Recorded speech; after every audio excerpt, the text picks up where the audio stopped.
Hey guys, Steven Sun at Homes by Sun with Remax, back again for another episode of my weekly real estate market review. As always, as part of this review, I also give you some tips and guidance in terms of navigating this real estate market.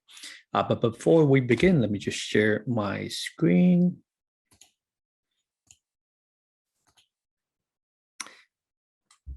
So, what the world's been in since our last episode last week.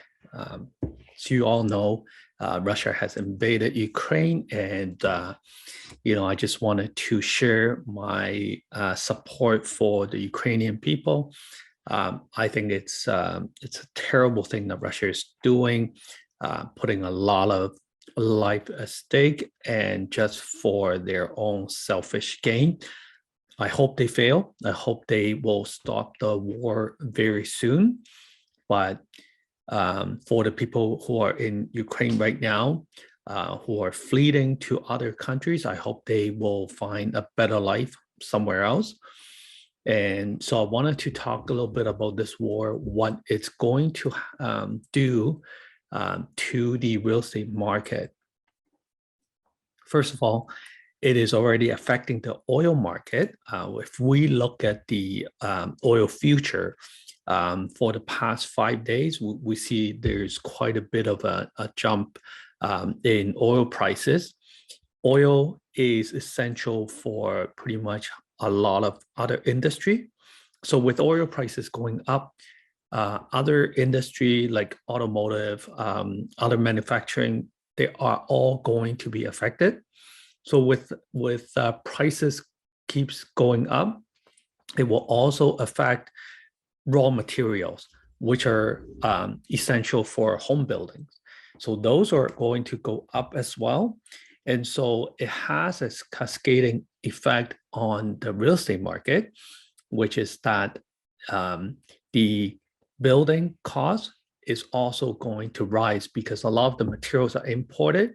And so oil goes up, the delivery, the shipping cost is going to go up, manufacturing is going to go up, everything will go up as well. So the war has this effect of pushing prices up because, Russia is a big contributor to crude oil. And if they are not doing business with Western countries, that is going to limit the supply of oil. The other news in the Canadian market is that the Bank of Canada is poised to raise interest rate by 25 basis point tomorrow, by March 2nd, 2 days from now.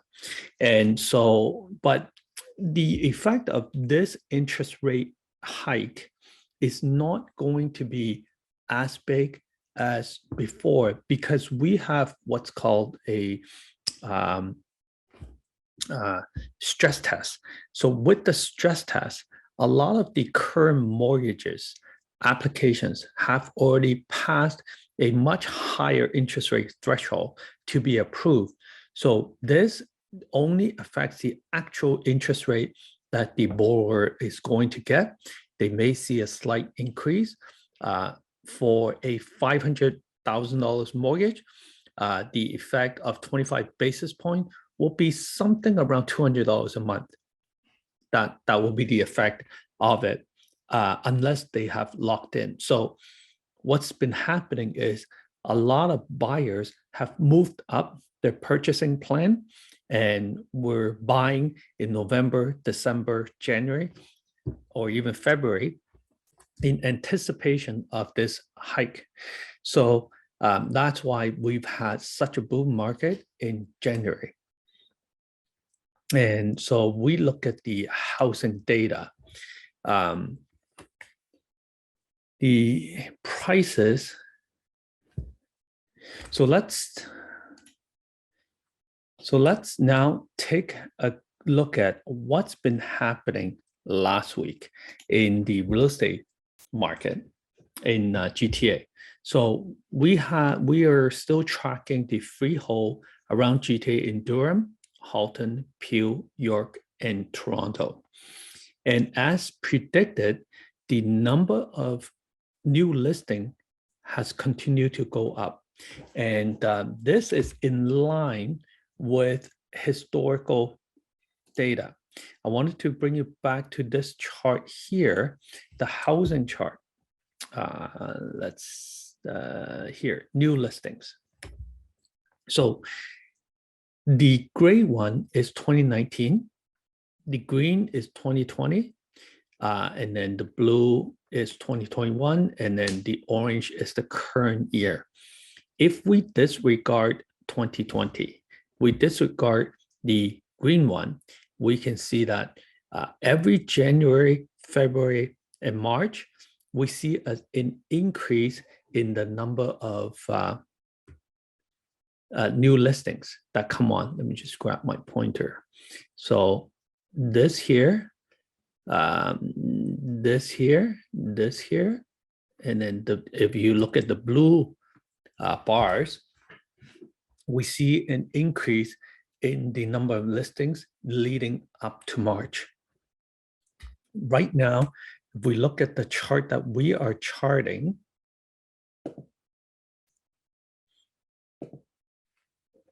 it is in line. We are the number of new listings has been going up. Let me just delete the clear. Okay, sorry about that. So the number of new listings has been going up and up. As I have predicted before, I think by March, we're going to see this number go up even more. And that is in line with what's been happening with, in the market for the past few years. So if we take a look at the number of transactions that were actually occurred in the last week, we see a slight drop of number of transactions. So this gap is getting bigger and bigger. You might wonder why that is. Well, it's very simple. A lot of listings come out and they are super aggressive, or the seller has a really high expectation. And so they come out at a ridiculously low price, and sometimes they get ridiculous offer that are way below the seller's expectation, even though they are all above asking, still a good stretch from what the seller actually wants. So we have a lot of listing right now that are taking a couple of tries before they will sell. They are going to be listed low and they ask for offers. It doesn't sell. They're going to try another offer day and hopefully that will sell. So listings are taking a little bit longer to sell right now if they're not priced right. Or we get listings that are coming out at a really high price that the seller expects to, and they're not moving. So there is a slight delay. And of course, the war also has an effect on the buyer's mentality to go into the market in the short run. But in the long run, my prediction is we are going to see the number of transactions actually go up again. Couple of reasons why. We are going to see a lot of immigration from not just the European countries, especially Ukraine. We are also going to see an influx of people from Asia coming here in the next few months. So any properties that haven't sold within the week, they are going to be sold very soon, probably in March or April. And the supply is still quite low. We had about 8,000 new listings in January. We're waiting for the data for February, which should be released later on this week. So I'll talk about that next week. But the number of new listings is still not enough for the the demand. It just this week we had a slight dip. I believe it's because of the war. People are focusing on something else, or they're trying to get their money out of the stock market. And once they get their money out of the stock market, they are going to put them into real estate. In terms of the average price, it's still healthy. It's still slightly trending up. And it's highest than it's actually, no, it was higher at the end of January. So it went down a little bit and now it's starting to come back, but it's stable. Hasn't moved that much. So we're sitting at 1.67 million for an average home in the GTA. Condo side of things, also super healthy. Oh, and one more thing. We look at the number of listings sold over asking, there were a slight drop.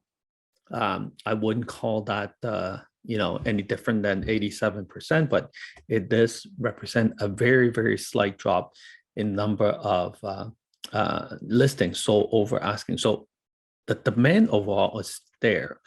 It's just how willing are the sellers to sell when the offer price is already over asking. Some of them are pretty aggressive and they want a lot more. So that's why their listings are sitting.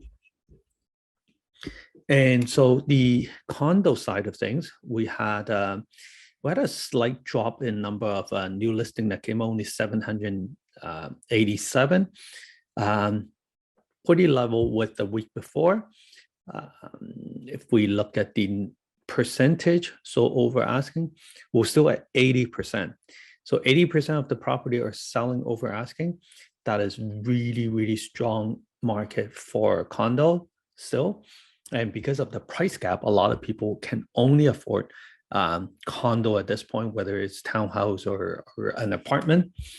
So there's still a pretty good demand, and it shows up in the average price of $844,000 for an average condo, and that will be something like larger 1+1 or a small 2-bedroom. Small meaning I would say around 700 square feet, 700 something square feet, 2-bedroom will be about 844.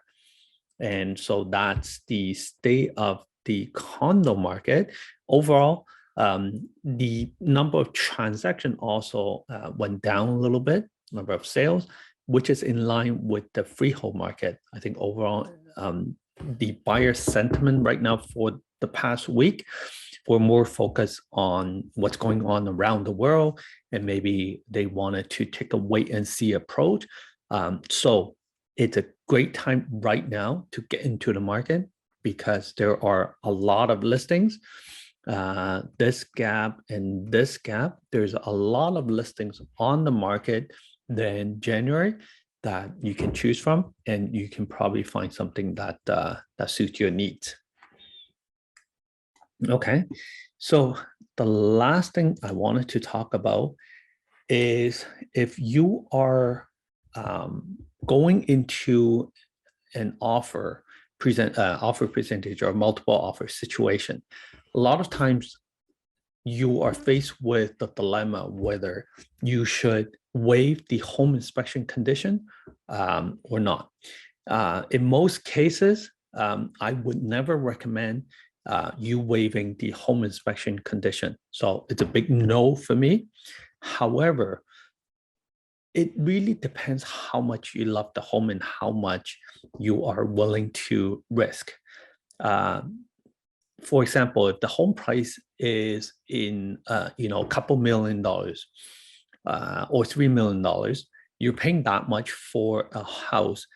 Are you really going to walk away because you think it needs a new furnace, which is maybe $2,500, $3,000, $4,000, right?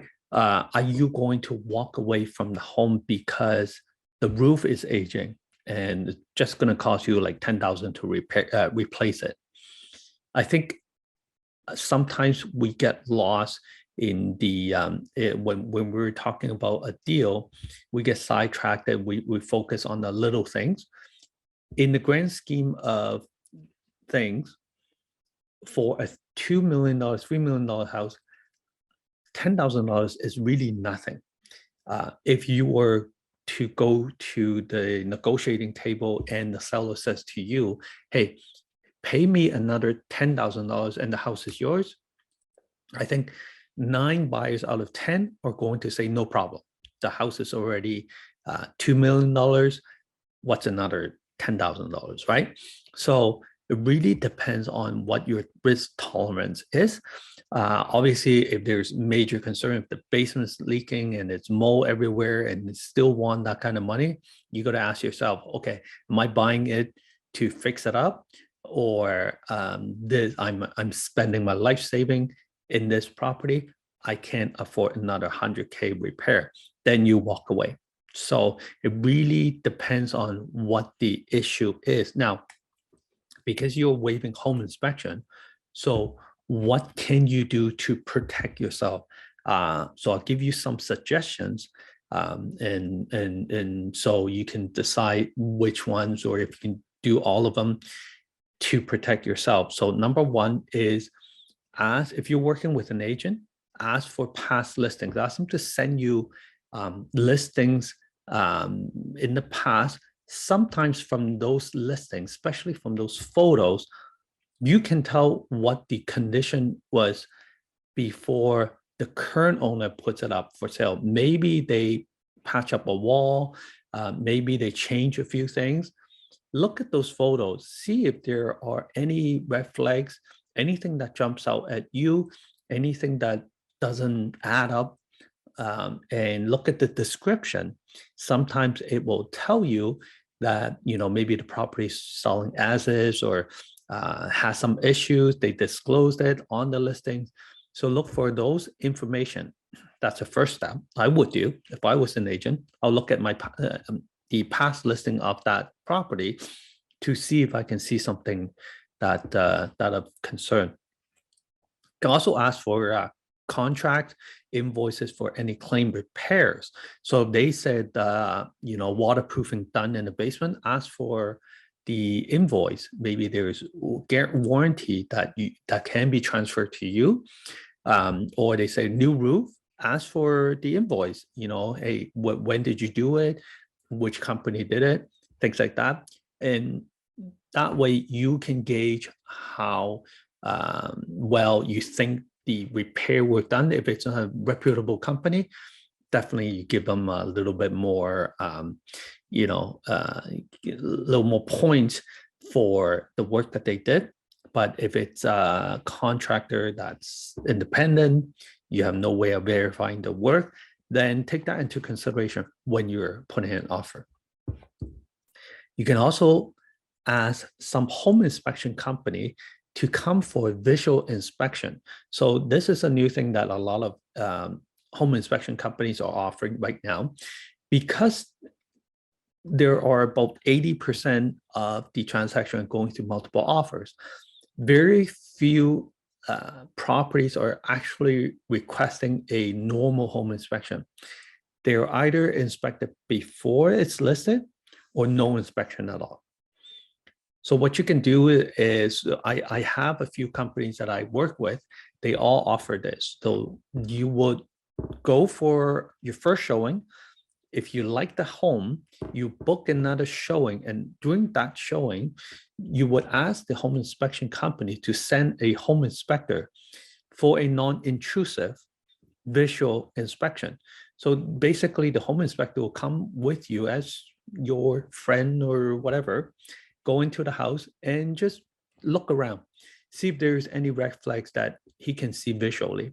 He won't be able to, let's say, go into the attic, or he's not going to be able to open up the furnace and test everything inside, but there are still a lot of things you can see based on visually looking at the different parts of the home. So that's something that you can consider. And you can also, ask for permission to do an actual home inspection. Some of the agents will let you because they want to increase the number of offers or the buyer's comfort level in terms of coming in with an offer. So they may say, okay, it doesn't hurt to ask. So I would ask for a home inspection, physical inspection. And if they say no, then do a visual home inspection. You can also ask for any pre-listing inspections. Some properties actually have a pre-listing inspection report. Keep in mind though, these reports were done for the seller. We don't know what was the conversation between the home inspector and the seller if the home inspector was asked to sort of be lenient towards certain parts of the home, or anything that were noted were fixed but still shows up on the report, vice versa. So be very cautious when you read these pre-listing inspections and ask some questions. If anything doesn't add up, just ask, right? Visit a property with a contractor you trust. That's another thing that some of my clients have done. They can't get a home inspector out. They will find a contractor that they trust and bring the contractor with them. A contractor having experience working on renovating homes can, first of all, tell them how much it is to correct something. And second of all, if it's something that is going to be very costly to repair, or they should walk away because it's not worth the money, the contractor can tell them as well, more so than the home inspector. So that's another way for you to protect yourself. And definitely research the typical issues for the area, the age of home you're buying. So if you're buying in an area with 40-year-old, 50-year-old homes, you know, obviously you will look for things like aluminum wiring or asbestos and things like that, versus a home that is maybe just 20-year-old or 10-year-old, different issues you'll be looking for. And in general, respect the age of the home. Like if it's an older home, don't expect it to be perfect. It won't be, and chances are different owners have done different things to it. So you just want to make sure that it's a safe home and something that you can change to your liking after, right? So respect. Definitely add appropriate clauses in the offer. So you want to write down some warranty on major system that the seller warrants that, you know, such and such systems are working condition. You also want to write down that the seller warrants that there's no flooding, basement, roof leaks, things like that in the property, no fire damage, things like that. So if you write all that down and something gets crossed out, that would be a reason for you to raise some questions, right? So protect yourself, put in the correct clauses for with respect to the age of the home and the area. You can also look for telltale signs. So things like smell. If you go into the basement, it smells really musty. It shouldn't right now. It's, for example, right now it's winter. So the basement shouldn't be musty because the air is kind of dry. In the summertime, when there's more moisture in the air, you might feel, you might smell more musty smell, but right now it shouldn't. But if you do smell it, that means possibly there's a basement leak or there's some kind of pipe leak somewhere. Look at the color. So the color of the walls, color of the floor, color of the ceiling, if there are patches that don't match, or if there are patches that are darker, lighter, things like that. Also around the windows, around the outside. If you see discoloring, that usually means water has been in or through there. So, you know, another way to ask some questions. Note areas with new paint. That's another thing that a lot of people or a lot of sellers are doing. If there's damages to a certain part of the home, they will, you know, repaint it over. So look at the paint. If it's brand new, is it consistent? Like everywhere is brand new, then that's a renovation. But if it's only part of a wall, it's a patch, ask questions like what happened here, right? And very lastly, trust your gut. If you walk into a home and you really don't feel comfortable, you feel like there's something going on, you can't really pinpoint it, then walk away. I mean, unless you really, really want the house, then you'll overlook things. But if it's your largest investment of your life, I certainly don't think you should go into buying a home that you think it's got some big issues that you don't want to deal with. So my advice is just to walk away, pick another home in the area, or just wait a little bit and see if a better home comes up.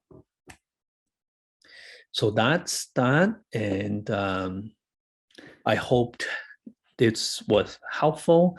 I try my best to give, great information for buyers and sellers. And I really enjoy doing this. And I hope to see you again next week as we talk about, the data from February, when we have the Toronto Real Estate Board market data that come out usually once a month. And we're also going to take a look at what's been happening in the real estate market this week. Thanks again for watching. Again, it's Steven Sun at Homes by Sun with Remax. Have a wonderful week, and I will see you next week. Take care. Bye for now.